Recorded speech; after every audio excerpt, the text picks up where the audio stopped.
kaluo kama wuoyo anasema asewinjo ka asebedo in close contact with them. They complain about the issue manaka wacho no ni wabe bedo for how long in the opposition. Ngeni kidangi for example dangi me example mara Mount Kenya for example.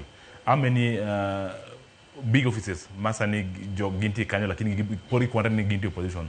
And gimana ni sani koro en sama koro nyono beni wangiyo bigger picture. Not only wangiyo ni koro ni wana serikal. Ada mi another example Cleophas.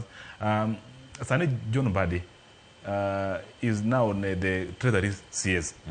But kidi korgen Badi, iparni economy marjo suba is different from marjo moko. Things do you think are cheaper for them?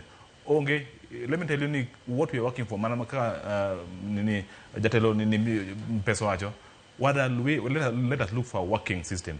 Kiwangine ni one position do, but are things working? Una sirkal, but things working. Is the general public happy about how things are moving?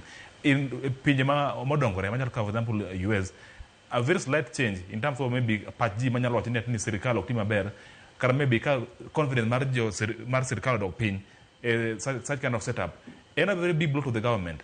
And Serikal Nyalo, even there's some which can even lose a lot of big confidence in them. Karaji Nyalo were associated with the government just because of that one. Yes, ndio Serikal tiyo, but join at the same time. The whole world is happy.